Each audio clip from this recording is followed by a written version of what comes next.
translation. Okay, and in fact, I'll tell you what he read. Okay, and I'll just tell you what he read. I'll tell you it just doesn't sound right. I don't trust it. Okay, let me ask you a question. Have you ever heard this phrase, the man of lawlessness? Anybody ever heard this phrase? The man of lawlessness. Okay, and you might say, yeah, that's like the Antichrist, isn't it? I don't know. Let me tell you where he got that from. And I've read this 1,000,000 times before.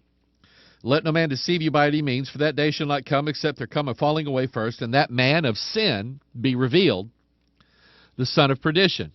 Now, a better translation says, and you hear all these people talk about that it's not really the man of sin, it's the man of lawlessness.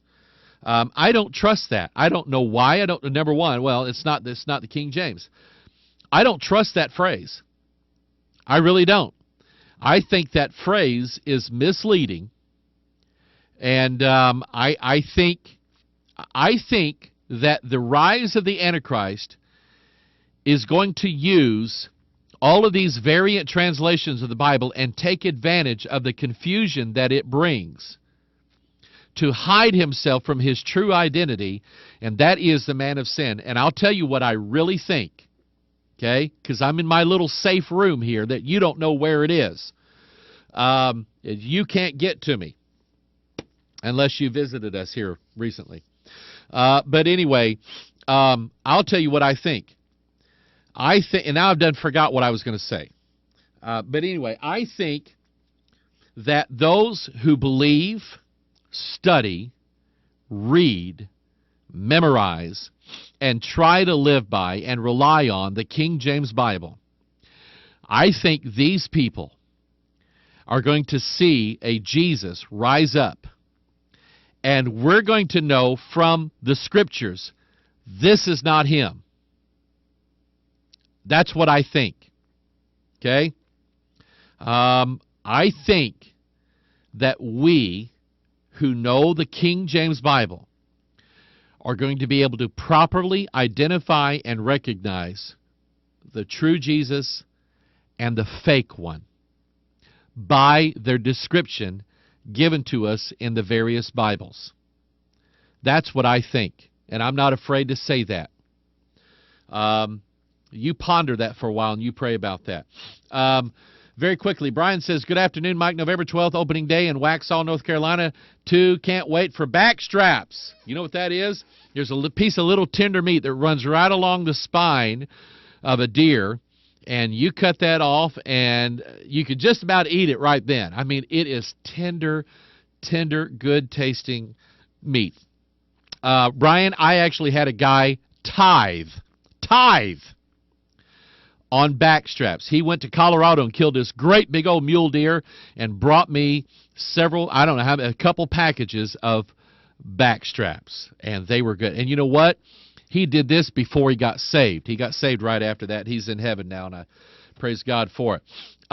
Don writes in, I just got a couple. I'm already over time, but anyway, we're paying for it, so it's okay.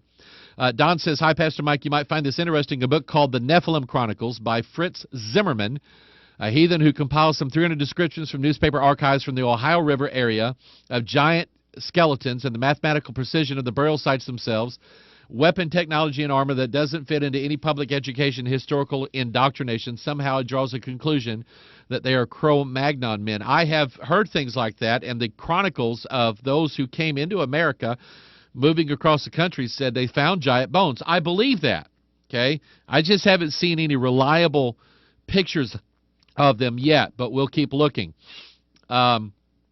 Nick has an interesting comment. None of those internet giants have 6 fingers or 6 toes. That is a very valid comment. Rashonda is already starting to, let me do this, and I'm going to probably stop right here. And whatever emails you send me after this, we'll try to pick up on Thursday. John Hagee invites Creflo Dollar and Glenn Beck to Feast of Tabernacles anniversary. There you go.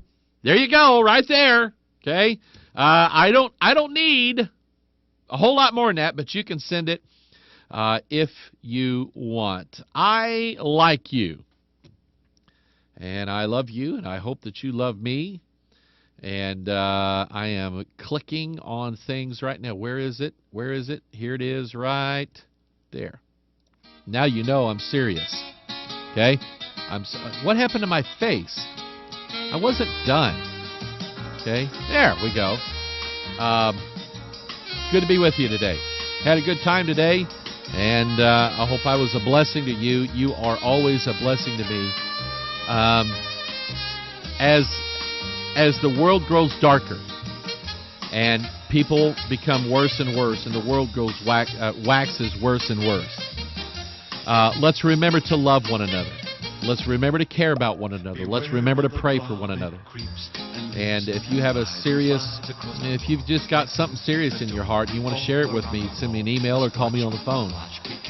I'll try to be your pastor. I really will. But return the favor.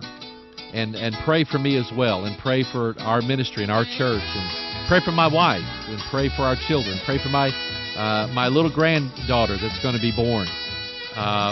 She's already got some challenges to face as soon as she's born.